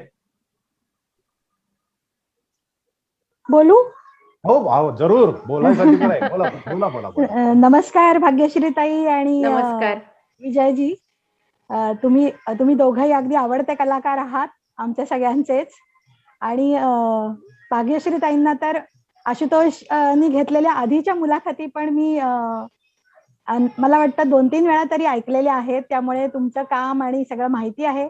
अहमदाबादला जेव्हा ब्लाइंड गेम आला होता तेव्हा अतिशय सुंदर असा झाला होता प्रयोग. फक्त तेव्हा ओळख नव्हती कारण की आविष्कारची स्थापना झाली ती 27 फेब्रुवारी 2020 ला आणि त्याच्या जस्ट आधी डिसेंबरला मला वाटतं ब्लाइंड गेम आला होता. 29 डिसेंबर. त्यामुळे भेट झाली नाही त्यावेळेस आणि ओळख नसल्यामुळे. तर म्हणून ते तर प्रश्नच नाही. खूप सुंदर होतं नाटकही आणि आम्ही परत तुमची सगळ्यांची वाट बघतो आहोत. आणि सुषमा येईल तेव्हा तुम्ही असला पाहिजेत असं बघतो आहोत. नक्की नक्की. आम्हालाही आता कधी एकदा स्टेज ओपन होते आणि नाटक करतोय असं झालंय. खरंय. आणि विजयजींना मला खास आनंद एवढ्यासाठी झाला आज त्यांचं बोलणं ऐकताना सुरुवातीला की ते कळलं की तुम्ही BMCCN आहात. तुम्ही पण येस. त्यामुळे फिरोदिया करंडक आमच्या बॅच वेळेस आला होता पहिल्यांदा BMCC ला. म्हणजे तुम्ही एक डाव भूताचा मध्ये होतात? नाही, एक डाव भूताचा नाही. माझी बॅच 81 ची. अच्छा. हा, तुम्ही नंतर असाल, लहान असाल. खूप नंतर आली, खूप नंतर. त्यामुळे ती एक आनंदाची गोष्ट की BMCCN आहात म्हणून. आणि सगळ्यात महत्वाचं तुम्ही हे जे काम करता ह्याच्याबद्दल आपल्या BMCCच्या डेक्कन एज्युकेशन ट्रस्टची जी सोसायटी आहे त्यांना काही कल्पना आहे का? कारण की महेश आठवले वगैरे जे ट्रस्टी आहेत ते सगळे माझे बॅचमेटच आहेत. त्यामुळे बर जर का काही त्या दृष्टीने कोणाशी बोलायचं असेल आणि मदत करायची असेल तर मी जरूर करू शकते. नक्की. मी अजून त्यांना अप्रोच झालेलं नाहीये.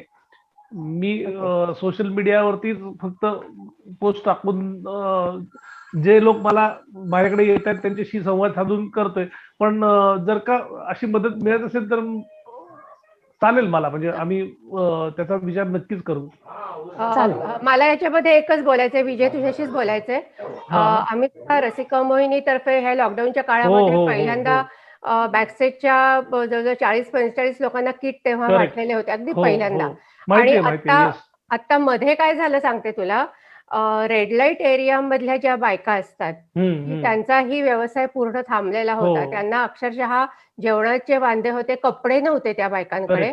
तर आम्ही आवाहन केलं खूप ठिकाणी आणि जवळजवळ 10-15 मोठे बॉक्स साड्या आणि ड्रेसेस असे आम्ही गोळा केले आणि त्या बायकांना तिकडे नेऊन दिले.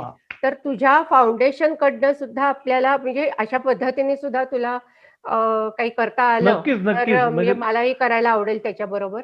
आणि त्या बायकांना आम्ही म्हणजे 2 महिने जेवणाचे किट देत होतो आणि शिवाय साड्या आणि ड्रेसेस पाठवले, कारण त्यांना काहीच इतर हे नव्हतं आणि त्यांच्याकडे बघण्याचा दृष्टिकोन सगळ्यांना माहिती आहे, म्हणजे कुणी जवळपासही त्यांना येऊ देत नाही. तर अशा वेळेला त्यांची फार त्यावेळेला हाल झाले. पण अजूनही परिस्थिती बदललेली नाही, कारण भीती वाटते अजूनही.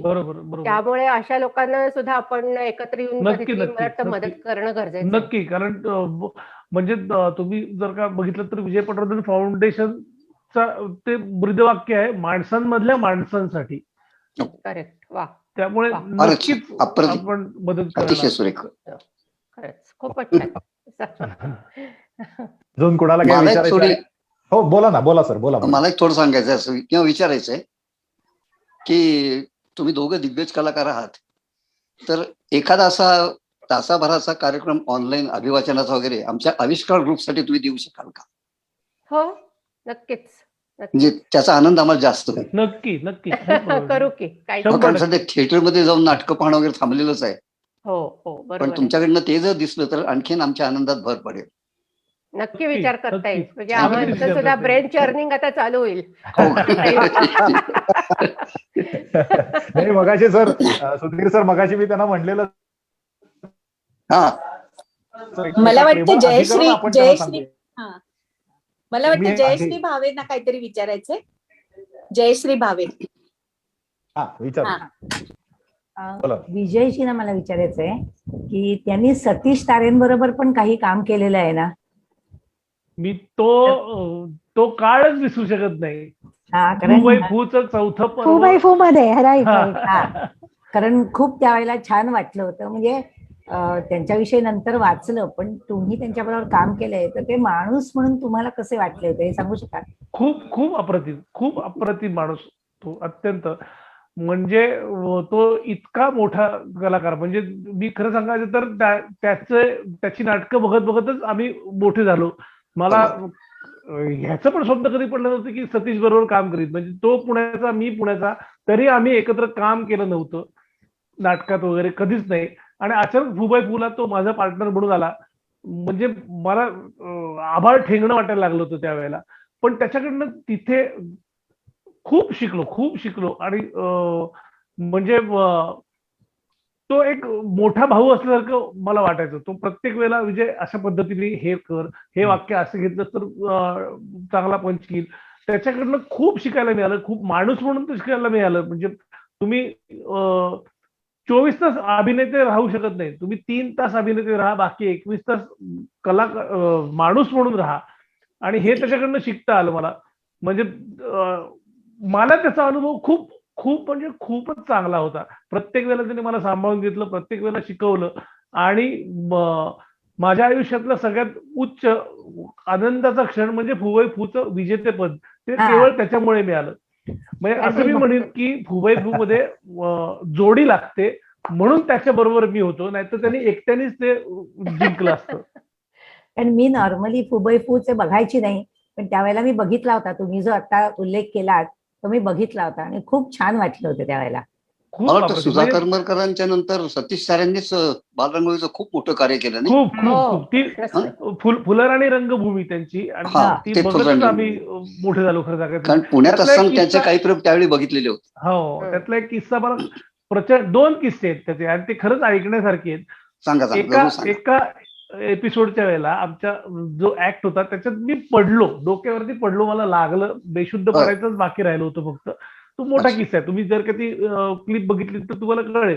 पण मी त्या पद्धतीने असा होतो की डोक्याला हात लावून बसलो होतो, आता पुढे काय होणार अशा पद्धतीने. आणि बरोबर. सतीश आला आणि मला म्हटलं, पटवर्धन काय आहे ना, मी पडलेलं स्किट उचलू शकतो, पडलेला माणूस नाही उचलू शकत. अच्छा. तू एवढं बोलल्यानंतर मी त्या क्षणाला सुद्धा मला हसायला आलं, आणि तिथे जे डोकं दुखत होतं ते संपलं. म्हणजे अच्छा. हा असा माणूस आहे की त्या पद्धतीने सुद्धा त्याला विनोद सुचला आणि तो बोलून Correct, गेला त्याच्यात. correct. किंवा एक लंच टाइम चालू होता, तो गिटार वाजवत होता, म्हणजे आम्हाला माहितच नव्हतं तो गिटार वाजवतोय, फक्त गिटार वाजवण्याचा आवाज येत होता. आम्ही जेवण सोडून कोण गिटार वाजवतोय म्हणून आम्ही परत लोकेशनच्या तिथे गेलो, तर हा पाठमोरा बसला होता आणि गिटार वाजवत होता. एक हसीना थी गाणं वाजवत होतं, अख्खच्या अख्खं गाणं त्यांनी वाजवलं, एक हसीना वा. थी. वा. आणि प्रचंड अप्रतिम वाजवलं, अप्रतिम म्हणजे अख्खं युनिट गपचूप गपचूप करत करत अख्खं कोंडाळं त्याच्या भोवती गोळा झालं होतं. अख्खं गाणं संपल्यानंतर लोकांनी टाळ्या वाजवल्या, त्याच्या डोळ्यात अश्रू होते ते सगळं बघितल्यानंतर. वा वा. आणि सगळे गेल्यानंतर मी सतीशला म्हटलं, सतीश तुला गिटार पण वाजवता येतो? त्याने जे काही उत्तर दिलं ना ते तोच देऊ शकतो. तो म्हणला, अरे हे तारेचं वाद्य आहे, तारेला येणारच. वा वा. बरी सुरेख. तो ग्रेट, म्हणजे विसरूच शकत नाही मी त्या माणसाला. खरं. आणि सगळ्यात शेवटचं असं एक होतं की फायनलचा प्रयोग आमचा ऍक्ट झाला, त्याच्यानंतर ते सुनील सतीश करायचं तोच ऍक्ट होता, पण तो खूप आवडला लोकांना आणि आम्ही बाहेर आलो. मला टेन्शन होतं, म्हटलं सतीश आता काय, मी त्याला म्हणायचं सत्या म्हणायचो, खरं तर त्याला असं म्हणायला नको होतं, खूप मोठा होता, पण आमची मैत्री असल्यामुळे मी त्याला सत्या म्हणायचो. सत्या काय होणार रे आपलं? त्यावर तो म्हणला, पटवर्धन माहिती ना, विजय नेहमी सत्याचाच होतो, आपणच जिंकणार. शपथ. आणि आम्ही जिंकलो ते पर्व. अगदी अशा हजर त्याच्या जबाबी खूप आठवणी आहेत. हजरजबाबी म्हणजे फारच, म्हणजे खूप हरवणारी कलाकार होता. हो. म्हणजे आपले ज्येष्ठ नट आहेत आपले स्वरूप कुमार, ज्यांचं पुष्करणी भेळ खूप प्रचंड फेमस आहे हो, पुण्यामध्ये. हो. तर त्यांनी सतीशने विचारलं, अरे दादा काय करतात? आम्ही त्यांना म्हणतो दादा, म्हणजे स्वरूप कुमार, दादा काय करतात सध्या? मी म्हणलं पुष्करणी भेळ आता अजून जोरात चालू आहे. तर त्याच्यावर सतीश म्हणाला, आयुष्यभर निर्भेळ करमणूक केली, आता भेळ खायला घालतात. फार छान छान. काय म्हणजे त्या माणसाला कुठून कसं सुचायचं, आणि म्हणजे दैवी देणगी होती त्या माणसाला. कलाकार. आणि तुम्ही दुसऱ्या एकदा सगळ्या आठवणी जागा केल्यात खरं तर, म्हणजे त्या आठवणी मी विसरू शकत नाही, पण एकदा परत मला व्यक्त होता आलं त्यामुळे. त्याचं वेगळं सेशन आणि एकदा मला- घ्यायला पाहिजे. अक्षरशः एक वेगळं सेशन घेता येईल. मला एक गोष्ट आवर्जून सांगायची आहे की ह्या क्षेत्रातली तुम्ही सगळी मंडळी ना, तर आम्हाला अशी खूप लांब वाटत होतात. आता ह्या आपल्या आविष्कार ग्रुपमुळे तुम्ही लोक आता अशा आवाजाने किंवा झूम मीटिंगमुळे समोरासमोर जोडली जाताय ना, खूप छान वाटतंय. तुम्ही आणि मुख्य म्हणजे गप्पा मारता येत आहेत मोठ्या आहेत. त्यांच्याशी. मोठ्या त्या एवढ्या नाही, आहेत. आम्हालाही असं डायरेक्ट सामान्य माणसाला इंटरॅक्शन त्यांना भेटताच आलं नसतं कधी. आम्हाला पण आवडतं तुमच्याशी गप्पा मारायला. हो, म्हणजे एक्झॅक्टली. थोडीशी छान आढी वाटतं. निर्माण होते फक्त, अरे हे मोठे कलाकार, आम्ही मोठे कलाकार नाही, आम्ही माणसाच शेवटी. छान वाटतं पण. छान वाटलं. धन्यवाद. Thank you so much. अजून कुणाला काही जर विचारायचं नसेल तर आपण संजयजी एकदा विचारा फक्त, अजून कुणाला काही बोलायचं अजून कोणाला विचारायचं का काही? प्लीज करा. समारोप झाला नाही, की तुम्हाला आपण सगळ्यांना धन्यवाद द्यायचे आहेत फक्त. खूप खूप हो, ते आता आपल्या Thank you so वतीनं much. संजयजी देतीलच, थँक्यू. आपल्या ग्रुपच्या वतीनं संजयजी देतीलच. आणि ते झाल्यानंतर आपण एक्झिट घेऊया. संजय, खरंच सगळ्यात अवघड काम माझ्याकडे आहे. कारण ही म्हणजे पण मैफल गाण्यांची असते, पण शब्दांच्या माध्यमातून मैफल किती रंगू शकते या दोन्ही कलाकारांनी आपल्याला दाखवले. बरोबरी मैफल अतिशय. पण मला एक आवर्जून सांगायचं इथे की आविष्कारने जे आतापर्यंतचे कार्यक्रम ते कार्यक्रमात कुठलं तरी निमित्त होतं. तो मराठी दिन असेल, गडकरींची दिन असेल, पुण्यतिथी. अशा वेगवेगळ्या आपण निमित्त होतं विषयांवरती आपण आधारित कार्यक्रम केला. पण आजचा जो कार्यक्रम आपण नाही. पण योगायोग पहा कसा आहे, आज आपल्या रंगभूमीवरचे जयमालाबाई शिलेदारांचं आहेच आहे, जयमालाबाई आणि विनोद ज्यांनी रंगमंचावर सहजपणे अतिशय आपल्याला दर्शन दिलं, शरद तळवळकर यांचा आज स्मृती दिन आहे. हो हो वा वा, वा. हो वाव. आणि उत्तम योगायोग, उत्तम योगायोग. आणि मी त्या त्याच्यावर काम केलंय. येस, तेच म्हटलं, ते विनोदी अभिनेते होते, हे पण विनोदी अभिनेते आपल्याला आज त्याच्यामुळे येस तो निमित्त औचित्य साधून केला. माझं सुद्धा भाग्य आहे की मी शरद तळवळकर बरोबर एका संगीत मानापन मध्ये काम केलं होतं. अरे वा. वा. आणि त्यावेळेस त्यांचं वय 82 होतं, आणि मला ते आठवण सांगावीशी वाटते की ते लक्ष्मीधर आणि मी विलासधर होतो. जेव्हा लक्ष्मीधरची ती भूमिका त्यांनी जेव्हा रंगमंचावर त्यांचं जेव्हा एंट्री झाली, त्यांनी फक्त प्रेक्षकांकडे बघून एक स्माईल दिलं फक्त त्यांच्या त्या खास. तर भरतनाट्यमध्ये पूर्ण हाऊसफुल थिएटर होता, सगळेचे सगळे उभे राहिले होते. मला आता सुद्धा ते आठवलं ना की असं अंगावर रोमांच आलं. खरंय खरंय खरंय. खरंय. तर त्यांना जयमालाबाईंचा सुद्धा आज स्मृती दिन आहे. तर अशा जयमालाबाईंचा. 2 रंगमंचावर ज्यांनी अतिशय खूप योगदान दिलेले अशा गाजवलं. दोन्ही कलाकारांना आपण त्यांना विनम्र अभिवादन करू. आणि त्या निमित्तानं आज आपला हा कार्यक्रम झालाय.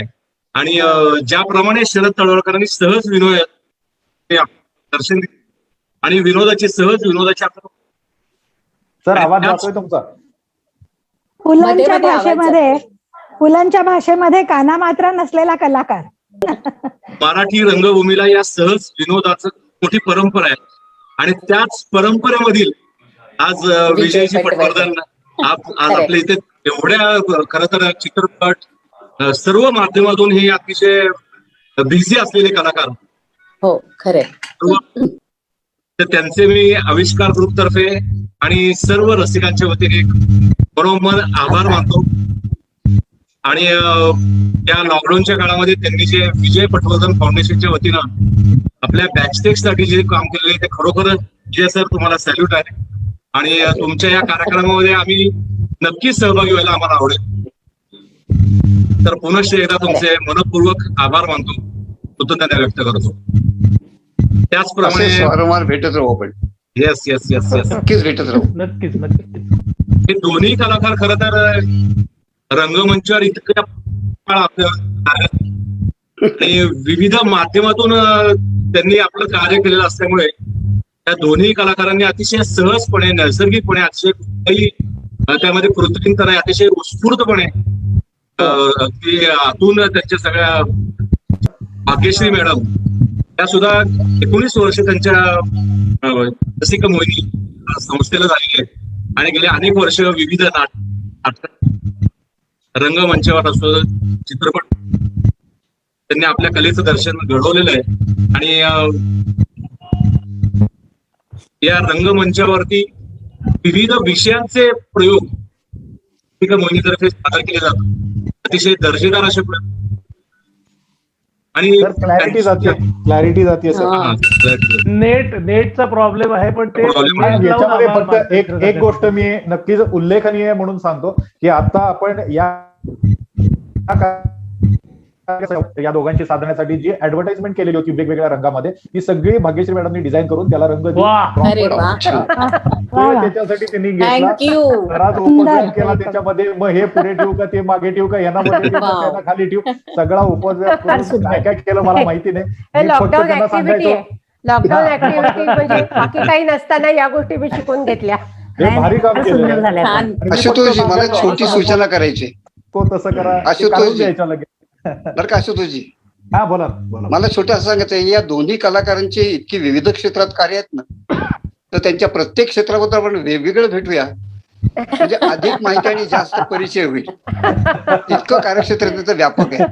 अगदी खरं. आता नुसता उल्लेख झाला त्यांनी काय आमचं समाधान नाही झालेलं. बरोबर बरोबर. निश्चित आहे. मला अभिमानास्पद गोष्ट अशी आहे की मी या दोघांबरोबरही काम केले आणि दोघांबरोबर काम करतोय.